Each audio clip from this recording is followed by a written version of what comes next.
Hello guys, good morning. Ayan, maaga akong nanguha ng guys, oh. So, ayan, ni Gabon, Sambong. Ito yung inumin ko every morning guys.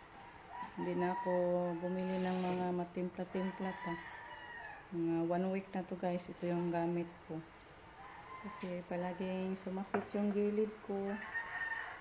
Sabi nila maganda daw yung sambong sa kidney ba. Kaya try ako nito guys. Din kagabi nag-share na naman si Ma'am Yuli ng bagong maganda din na gamot sa UTI, yung Paragis. So, hanap-hanap ako ng Paragis guys. Pero ito muna yung anuhin ko sa morning. Kasi hindi ko na ano yung katawan ko guys. Hindi ko na naintindihan. Palagi na lang sumakit yung ano ko dito guys. Yung sa likod. Ilang araw na hindi ako nakatulog ng maayos guys sa kasakit ng likod ko. Kaya ngayon balak kong magpunta kami ng Talibon. Doon ako gusto ko magpahilot guys.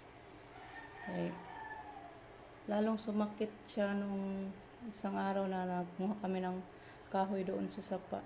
Kinaya ko ang kabigat hanggang dito kahit nagkurkurog ako sa kabigat guys. Baka yan siguro lumala yung sakit sa likod ko. Hindi ako nakatulog sa kirot. Sakit yun guys, magngulngul.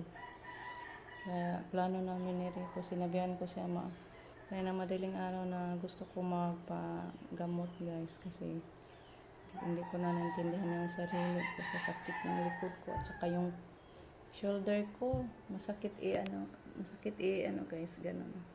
Sakit saka iwan ko ano sabi nila frozen shoulder daw to. Kaya pahilot ko guys kay malapit na mag-ulan, daming gagawin guys pag mag-ulan na mahirap hindi tayo makatrabaho so nakasakit ng katawan natin. Lagyan ko na ng guys ito, nagpahito ako ng tubig. Ilagay ko sa natin, sambong.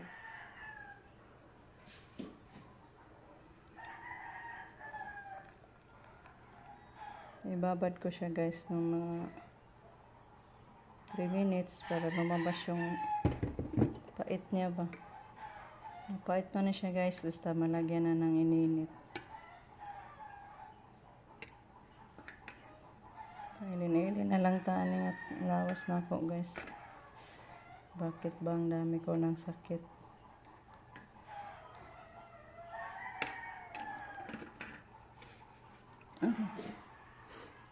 Sabi na ni Rico sa kaulit ko daw ng kahoy kasi dami naman akong panggatong nanguha. Gusto ko pa ding manguha. Kaya yan, bumalik sa katawan ko guys. Kasi mabigat kasi yung kinakarga ko mula sa sapa. Kinaya ko kay naawa na ako ni Jericho pabalik-balik. Dinala ko na lang yung napakalaking isang piraso man lang yun pero ang bigat.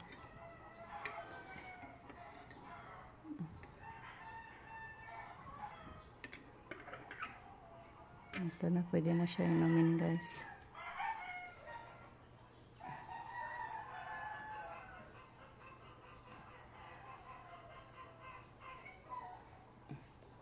Mag-exercise ako kada buntag guys.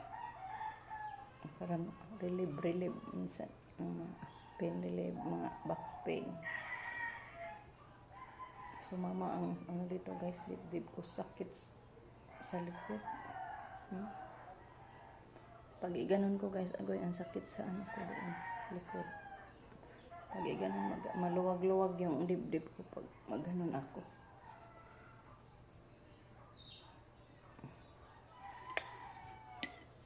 Ay, daan ka Lord, sabi na mga sakit Lord. Ay, mapay. Ay, kwarta tagahan na tagsakit ni mo Lord. Haloy ka. Inom na tayo guys. ay open ko na lang yung alkansiya ko guys para may magamit tayo doon magpahilot, malayo din kasi yung Talibon guys. Kailangan din ng gasolina. I-open ko na lang yun, idagdag ko sa pambili ng mga gamit ni Gian. Ang dami kasi nilang requirements na ngayon guys. Ang ingay ni Gian kagapon kay marami daw silang assignment na mga writings ba. Kailangan na niya yung notebook, kaya sabi ko bukas na lang po bibili tayo.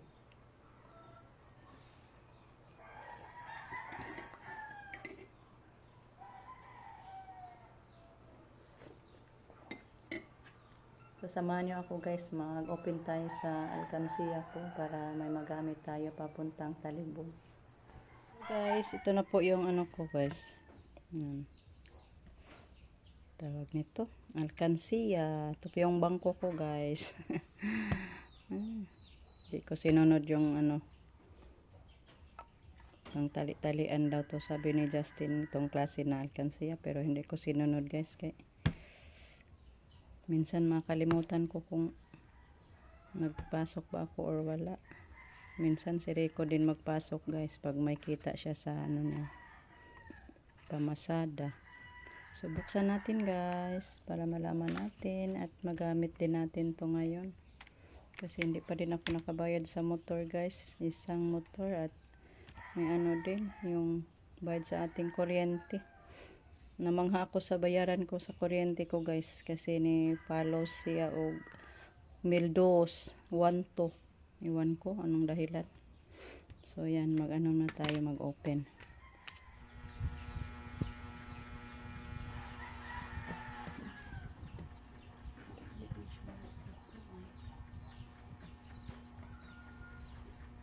Di man siya pwede ikan opener guys. Tigas, di makaabot yung ano niya dito. Kuha na lang ko muna ng kutsilyo. Kutsilyo na lang guys.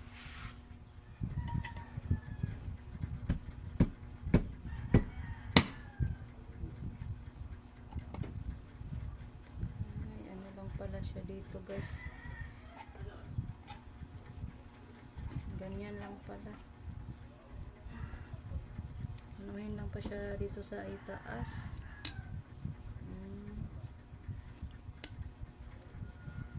Sayang. Ano lang dahil siya guys, gilagyan ng parang tape ba? Oh? Pwede din pala to mga sa uli natin balik. Sayang na ano lang, na open yung gilid. Nabutas yung gilid. Pero pwede pa to.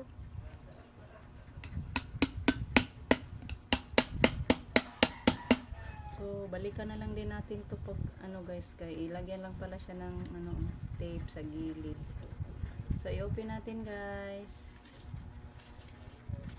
Tingnan natin.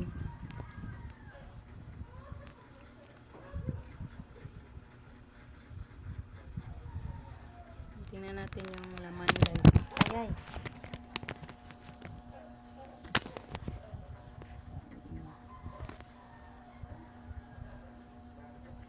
Tingnan natin yung laman.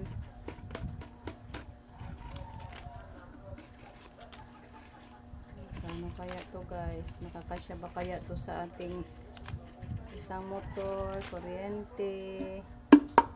Ay, wala na. Wala nang laman.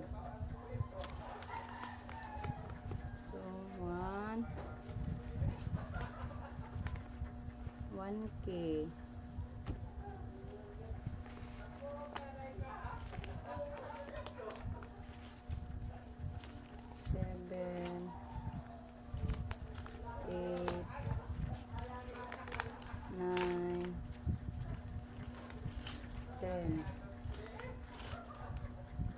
Okay.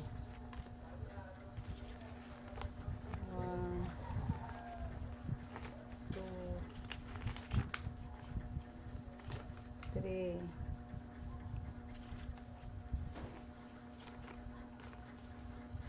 4, 5. 2, 5. Ay, nako. tayo makabayad guys. Kunti lang. 1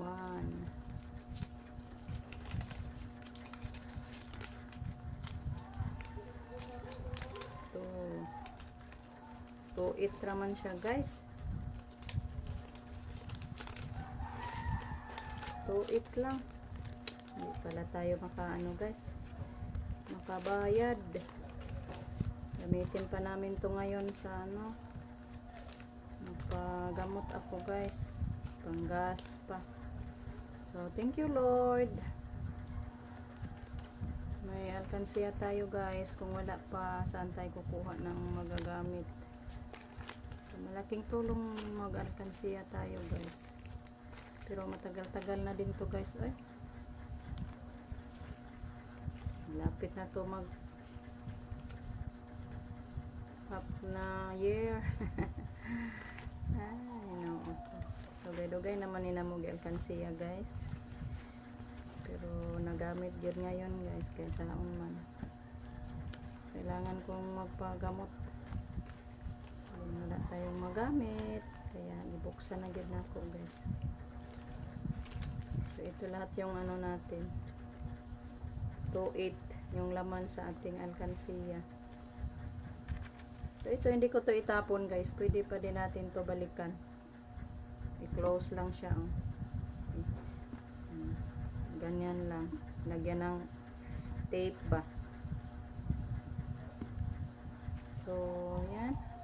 So yan guys, hanggang dito na lang muna sa ngayon yung ating video, kasi ako'y hanap pa ng ano guys, mailuto natin para sa ating agahan, kaya para makapunta na tayo doon sa Talibon guys.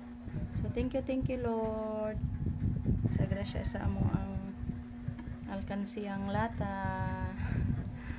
Maluluyon na Ginoo guys. So magbalik na naman tayo ipon-ipon pag may extra balik na naman tayo mag-ipon.